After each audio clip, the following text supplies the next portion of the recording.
পুজো টুজো কমপ্লিট করে চলে এসেছি সোজা রান্নাঘরে, কারণ বাড়িতে তো কেউ নেই, ওই জন্য একটু বেলা করেই রান্না বসাচ্ছি। আর কি রান্না করব বলো তো, কারণ সারাদিন হচ্ছে বৃষ্টি বৃষ্টি, আর ভালোই লাগছে না। তাই বর আর ছেলে বলল খিচুড়ি খাবে, তাই আবার বলল যে আমাদের দুজনের জন্য খিচুড়ি করবো। আর আমি একদম খিচুড়ি খেতে ভালোবাসি না, খিচুড়ি খেলে যেন মনে হয় না পেটটা ভরেছে। দুটো ভাত হোক, সেদ্ধ ভাত হোক, তাও মনে হবে যেন খেয়ে শান্তি। তাই বললাম চলো খিচুড়ি যখন খেতে চাইছে, ঘরে আছে ডালিয়া, তাই ডালিয়াটাই করে ফেলি। আর আর এখানে বড় বড় করে সবজি কেটে নিয়েছি। ডালিয়ার মধ্যে যদি সবজি দেই তাহলে মনেই হবে না যে এটা ডালিয়ার খিচুড়ি বা কিছু, বেশ একদম চালের খিচুড়ির মতনই লাগে। তো এখানে সব সবজি কেটে নিয়েছি, আর কিছু ভাজা করে দেবো সেটাও কেটে নিয়েছি। কাল হয়েছিল জন্মাষ্টমী পুজো, তাই আজকে চারিদিকেই শুধু মাইকের আওয়াজ মাইকের আওয়াজ। প্রথমে আমি নিজের ভয়েসে ভিডিও করে তারপরে যেই এডিট করতে গেলাম, তখন দেখি শুধু মাইকের আওয়াজটাই বেশি আসছে, আমার কথার ভয়েসটা কি কম আসছে। তাই আর কি করব, এখন আবার কষ্ট করতে হচ্ছে।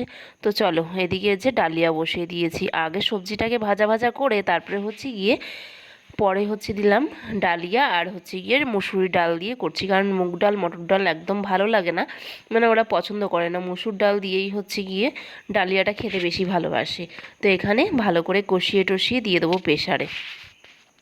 এখানে এখন ভাজাগুলো বসিয়ে দিয়েছি, আলু আর হচ্ছে পটল আর একটা কাঁকরোল দিয়েছি। আর ডিমটাকে ভাজবো, তারপরেই হচ্ছে খেতে দিয়ে দেবো। এখানে অলরেডি খেতেও বসে গেছে, দেখো কাঁকরোল ভাজা করেছি, আলু ভাজা করেছি, সঙ্গে আবার পটলও ভাজা দিয়েছি, আবার ডিম ভাজাও দিয়েছি।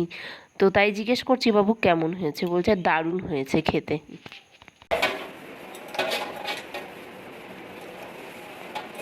তো গাইস, দুপুরকার খাওয়া দাওয়া তো কমপ্লিট হয়ে গেছে। তো এখন যে কিছু বাসন পড়েছে সেগুলোকে হচ্ছে মেজে নেবো, মেজে তারপরে হচ্ছে আর কোনো কাজ নেই।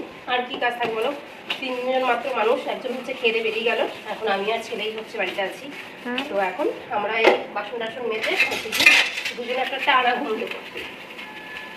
তো বাড়িটায় হচ্ছে গিয়ে বড্ড ফাঁকা ফাঁকা, তো কি আর করবো, হচ্ছে সবাই গেছে ঘুরতে, তোমাদেরকে বললাম। তো ওই জন্য হচ্ছে আমরা তিনজন আছি। তো এখন হচ্ছে গিয়ে দুজন এই যে কাজ বাজগুলো সেরে নিই, সেরে হচ্ছে গিয়ে ঘুমাবো। খাওয়া হয়ে গেছে, শোবো, কিন্তু না, যখন যেই সময়টা সেটাকে কাজে লাগাতে হবে। এখন খুব সুন্দর রোদ উঠেছে, 1 ঘন্টা রোদ হলেও হচ্ছে গিয়ে সমস্ত জামাকাপড়গুলো শুকিয়ে যাবে, কারণ এই ঘর ওই ঘর সব ঘরে হচ্ছে জামাকাপড়। তো চলো এগুলোকে ঝটপট করে হচ্ছে মেলে দিয়ে আসি, কারণ স্যাঁতস্যাঁতে জামাকাপড় একদম পরতে ভালো লাগে না। তো ওই জন্য যাই তাড়াতাড়ি করে জামাকাপড়গুলো মেলে দিয়ে আসি, মানে 3টে রুম পুরো জামাকাপড়ে ভর্তি। বর্ষাকালে মায়েদের মনে একটাই চিন্তা থাকে, কি বলো তো? কারণ চিন্তা থাকে আমি কি করে এই জামাকাপড়গুলো শুকনো করে আনবো। তাই যখন রোদ থাকে তখন সেই সময়টাকে কাজে লাগাতে হয়।